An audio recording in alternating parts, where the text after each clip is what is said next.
દોસ્તો નમસ્કાર. હું પ્રયત્કર કાનડિયા.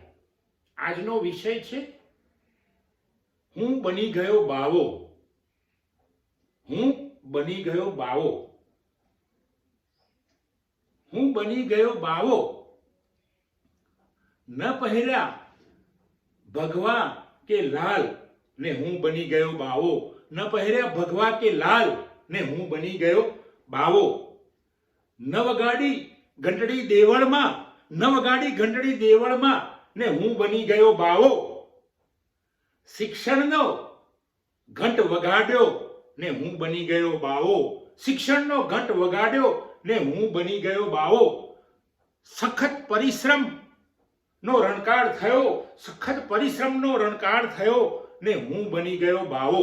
મિત્રો, અહીંયા એક એવા બાવાની વાત છે, એક એવા સાધુની વાત છે, એક એવા સંતની વાત છે, મહાત્માની વાત છે, અથવા તો મંકની વાત છે કે જે કોઈ એક ક્ષેત્રમાં પોતાનો યોગ કરે છે, પોતાનું કર્મ કરે છે અને તે બાવો બની જાય છે, એટલે મહાત્મા સાધુ બની જાય છે.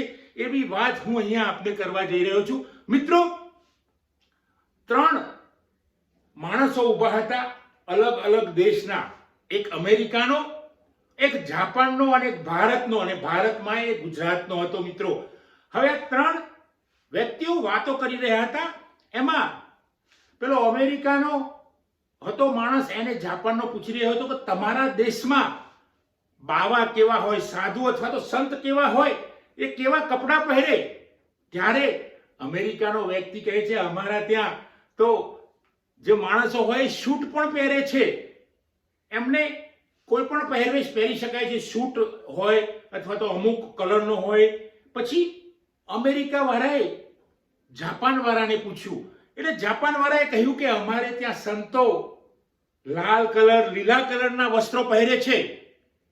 ત્યાં જ ભારતના વ્યક્તિને પેલા બંને પૂછ્યું કે તમારા ત્યાં સંતો, મહાત્માઓ અથવા તો બાવા કેવા કપડાં પહેરે છે ત્યાં, અથવા તો કેવા હોય છે ત્યાં?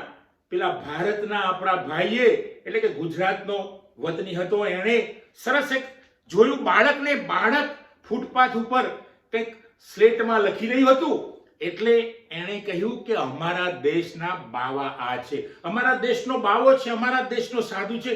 કારણ કે ગરીબ બાળક ફૂટપાથ પર બેસીને ભણે છે, એ સાચા અર્થમાં કર્મયોગી છે, સાચા અર્થમાં બાવો છે, સાચા અર્થમાં સંત છે, સાધુ છે. મિત્રો, હું અહીં કેવા એવા માણસોની વાત કરવા જઈ રહ્યો છું કે જે સાચા અર્થમાં ભગવા પહેર્યા નથી, લાલ પહેર્યા નથી, છતાં સાધુ સંત બનીને જીવે છે, સરસ કર્મયોગ કરે છે. એવા જ એક રામદેવ આશ્રમના સંત છે, રામદેવ પુત્ર, એમની વાત કરું છું. રામદેવ પુત્ર એ કોઈ કપડાં બદલ્યા નથી, એમણે આ જ કપડાં પહેરવા કે આ જ કરવું એવું નથી. આવું જ કરવું તો સાધુ બનાય, જટા વધારવી તો જ સાધુ બનાય એવું કંઈ જ નથી. પણ આ જે રામદેવ પુત્ર છે એમણે ખૂબ સરસ કાર્યો કરે છે. એ ગરીબ માણસોને ટિફિન પહોંચાડે છે, દર્દીઓને સિવિલ હોસ્પિટલમાં ટિફિન પહોંચાડે છે. મિત્રો, એ સિવાય તો કેટલાય સેવા પ્રવૃત્તિઓ કરે છે, વૃદ્ધોની સેવા કરે છે, બાળકોના કારકિર્દીમાં માર્ગદર્શનમાં એ કાર્ય કરે છે. એ સિવાય પણ એ ઘણી બધી એવી પ્રવૃત્તિઓ કરે છે. મરેલા પશુને રસ્તાઓ પરથી દૂર કરવા રસ્તાઓ સાફ કરે છે, સમૂહ લગ્ન કરાવે છે. આવા રામદેવ પુત્ર સખત પરિશ્રમ કરે છે, અને આ બધા કાર્યો કરવા માટે એ ક્યાંથી ફંડ એકઠું કરે છે? ક્યાંયથી નહીં, એ પોતે ફંડ એકઠું કરે છે, પોતે ત્યાં જ તેલની મિલ ચલાવે છે.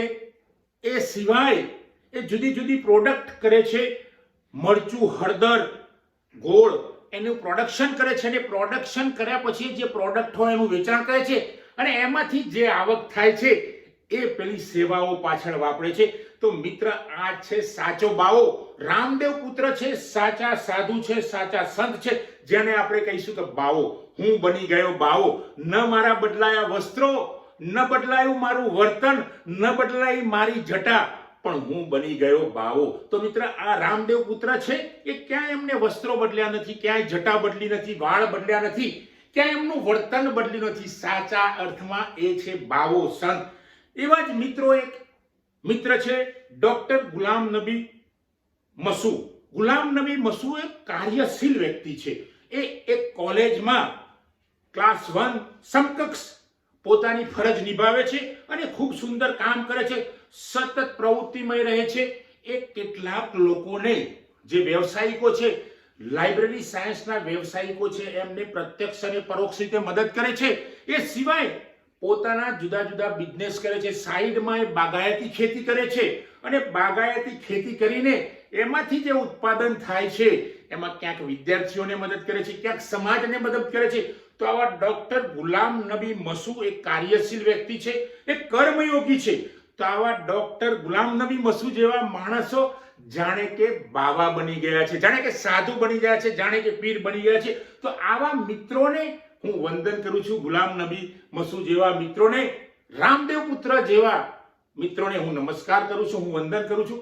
મિત્રો, આવા તો સમાજમાં કેટલાય લોકો છે કે જે પોતે ફકીર બની ગયા છે, બાવો બની ગયા છે, પોતે આખા એમના વસ્ત્રો બદલ્યા નથી, કંઈ બદલ્યું નથી, પણ સતત પરિશ્રમમાં રહે છે, સતત સંઘર્ષમાં રહે છે અને સંઘર્ષમાં પોતાનું જીવન જીવે છે અને એ સફળતાના શિખર પર જઈને ઊભા રહી જાય છે અને ત્યાં પણ એ શિખર પર જઈને પણ અટકતા નથી. ત્યાંથી એ આગળ પોતાને જવાનો પ્રયત્ન કરી રહ્યા છે. મિત્રો, આવા મિત્રોમાં છે એવા મિત્રો છે કે જે સતત મહેનત કરે છે. હું વિમલ રાઠોડની વાત કરું તો વિમલ રાઠોડ હેર આર્ટિસ્ટ છે. હેર આર્ટિસ્ટમાં એ સખત પરિશ્રમ કરે છે. જ્યારે પણ એને ટાઈમ મળે, જ્યારે પણ એના ગામ જાય છે ત્યારે હેર આર્ટનું કામ કરે છે અને લોકોના વાળ કાપીને સાઈડ ઇન્કમ એકઠી કરે છે. આજ વિમલ રાઠોડ લાઇબ્રેરી સાયન્સનો વિદ્યાર્થી, ગુજરાત વિદ્યાપીઠના લાઇબ્રેરી એન્ડ ઇન્ફોર્મેશન સાયન્સ ડિપાર્ટમેન્ટનો વિદ્યાર્થી, એણે સખત પરિશ્રમ કર્યો. એક ધ્યેય બનાવ્યો હતો કે મારે નોકરી મેળવવી, મારે સારી નોકરી મેળવવી. તો મિત્રો, આ વિમલ રાઠોડની પ્રેરણા લેવા જેવી છે. વિમલ રાઠોડ એ અદાણી જેવી સ્ટાન્ડર્ડ કંપનીમાં, અદાણી જેવી પ્રસિદ્ધ સુપ્રસિદ્ધ કંપનીની અંદર કોર્પોરેટ ક્ષેત્રે લાઇબ્રેરી સાયન્સનો વિદ્યાર્થી સારા પેકેજ સાથે નોકરીએ લાગ્યો. લગભગ એને મહિને, ફ્રેશ વિદ્યાર્થી છે છતાં 35,000 પેકેજ નક્કી થયું છે અને જોબમાં જોડાઈ ગયો છે. તો મિત્રો, આવા તો કેટલાય માણસો છે. એ સિવાય વાત કરીશું વિજય પરમારની. વિજય પરમાર પણ ગુજરાત વિદ્યાપીઠનો LIS ડિપાર્ટમેન્ટનો વિદ્યાર્થી, સખત પરિશ્રમ જોડે લઈને ફરે છે, સખત સંઘર્ષની સાથે દોડે છે. આવા વિજય પરમારે પણ અદાણીમાં સારા પેકેજ સાથે મહિને લગભગ 55,000 જેટલા પેકેજ સાથે એણે અદાણીમાં જોબ મેળવી. સતત સંઘર્ષ કરતો રહ્યો, જુદી જુદી કોલેજોમાં ગયો, જુદી જુદી યુનિવર્સિટીમાં એણે જોબ કરીને છેલ્લે 55,000ના પેકેજમાં વિદ્યાપીઠનો LIS ડિપાર્ટમેન્ટનો, લાઇબ્રેરી સાયન્સ ડિપાર્ટમેન્ટનો વિદ્યાર્થી અદાણીમાં જોડાયો છે. મિત્રો, આવા તો વિદ્યાપીઠના ઘણા વિદ્યાર્થીઓ જોડાયા છે. સાચા અર્થમાં વિમલ એ બાવો બની ગયો છે. વિજય પરમાર એ બાવો બની ગયો છે. કેમ કે એમણે કોઈ વસ્ત્રો પહેર્યા નથી, કંઈ વર્તન બદલ્યું નથી, સતત શિક્ષણ પાછળ દોડ્યા છે, સતત સંઘર્ષ પાછળ દોડ્યા છે આ મિત્રો, સતત પરિશ્રમ લઈને ફર્યા છે આ મિત્રો. એટલે આ મિત્રોને હું કહું છું કે આ બધા બાવા બની ગયા, સાધુ બની ગયા, સંત બની ગયા, મંક બની ગયા. તો મિત્રો, આવા મિત્રોને હું વંદન કરું છું. ત્યારબાદ આપણે વાત કરીશું તો હિતેશ રાઠોડ. મિત્ર, હિતેશ રાઠોડ એક અંતરિયાળ વિસ્તારમાંથી આવ્યો અમદાવાદમાં. એણે નક્કી કર્યું કે મારે સારી જોબ મેળવી અને જોબ મેળવ્યા પછી જ હું જંપીશ, હું મારા ગામ પણ નહીં જાઉં. આવી અને પ્રતિજ્ઞા લીધી, પ્રણ લીધું. ગામ નહીં જવું એટલે ગામ છોડી દેવું એવું નહીં, પણ નોકરી લીધા પછી જ ગામમાં જઈને વસવાટ કરીશું અથવા તો ગામમાં લાંબો સમય રોકાઈશ. તો આ હિતેશ રાઠોડે સખત પરિશ્રમ કર્યો, સખત મહેનત કરી, 24 કલાક સંઘર્ષ લઈને ફરે અને આ જે હિતેશ રાઠોડ છે એની મહેનતનો અંત બહુ સરસ આવ્યો. મિત્રો, રાજકોટ મ્યુનિસિપલ કોર્પોરેશનમાં લાઇબ્રેરી પ્રોફેશન તરીકે જોડાઈ ગયો અને એણે લાઇબ્રેરી સાયન્સ ડિપાર્ટમેન્ટ ગુજરાત વિદ્યાપીઠનું ગૌરવ વધાર્યું છે. મિત્રો, આવો જ છે વણકર વસંતભાઈ. વસંતભાઈ પણ સખત પરિશ્રમ લઈને ફર્યા છે અને ખૂબ મહેનત કરી છે. એ પણ ગુજરાત વિદ્યાપીઠનો લાઇબ્રેરી સાયન્સ ડિપાર્ટમેન્ટનો વિદ્યાર્થી અને એ પણ રાજકોટની અંદર મ્યુનિસિપલ કોર્પોરેશનમાં સરસ નોકરી મેળવી છે. તો મિત્રો, આ જે હિતેશ રાઠોડ, વસંત વણકર જેવા દોસ્તો મિત્રો જે છે એ સખત પરિશ્રમ કરે છે, એક ધ્યેય નક્કી કરે છે અને એ ધ્યેય સામે જોઈ રહે છે અને એ પ્રમાણે મહેનત કરે છે. જાણે કે પોતે સાધુ ન બની ગયા હોય, જાણે કે પોતે બાહુ બની ન ગયા હોય, ફકીર ન બની ગયા હોય, એવા મસ્ત બની જાય છે અને એમના ધ્યેય તરફ આગળ વધતા રહે છે અને અંતે ધ્યેય પ્રાપ્ત કરીને રહે છે. તો મિત્રો, અહીં છે રામદેવ પુત્ર ડોક્ટર ગુલામ નબી મસૂદ, મિત્રો એના સિવાય વિમલ રાઠોડ, વિજય પરમાર, હિતેશ રાઠવાકે અને વસંત વણકર. આવા મિત્રો પોતાના વસ્ત્રો બદલતા નથી, પોતાનો વ્યવહાર વાણી બદલતા નથી, પણ જાણે કે કંઈક એક અલગ પ્રવૃત્તિમાં મસ્ત બની જાય છે, બાવો બની જાય છે, ફકીર બની જાય છે, મંક બની જાય છે, મહાત્મા જાણે કે બની ન ગયા હોય એવી મસ્તીમાં પોતે સખત સંઘર્ષ કરે છે અને અંતે એ સફળતાને પ્રાપ્ત કરે છે. તો મિત્રો, આવા વિદ્યાર્થીઓ વિદ્યાપીઠમાં રહીને ભણ્યા છે, જે વિદ્યાર્થીઓ વિદ્યાપીઠમાં રહીને ભણ્યા છે સારી નોકરી પ્રાપ્ત કરે છે. મિત્રો, આપ પણ આવો ગુજરાત વિદ્યાપીઠમાં લાઇબ્રેરી એન્ડ ઇન્ફોર્મેશન સાયન્સ ડિપાર્ટમેન્ટમાં આવીને MLISC કરો અને MLISCમાં જોડાઈને આપની કારકિર્દી સુંદર બનાવો. આપ પણ બાવા બનો અને ત્યાં પણ PhD કરી શકો છો. આપ નેટ સ્લેટ JRF ની પરીક્ષા પાસ કરીને આપની કારકિર્દી ઉજ્જવળ બનાવી શકો છો. આના માટે છે તમારે ગુજરાત વિદ્યાપીઠની www.gujaratvidyapith.org પર જઈને ક્લિક કરશો તો ત્યાં તમને બધી જ માહિતી મળી રહેશે. એ સિવાય માર્ચ મહિનાના અંત સુધીમાં એની જાહેરાત પણ આવે છે. આપ એ જાહેરાતમાં જઈને MLISCમાં માસ્ટર ઓફ લાઇબ્રેરી એન્ડ ઇન્ફોર્મેશનમાં આપનો પ્રવેશ ધારાધોરણ, વિદ્યાપીઠના ધારાધોરણ મુજબ આપનો પ્રવેશ મેળવી શકો છો અને આપ આપની ઉજ્જવળ કારકિર્દી બનાવી શકો છો.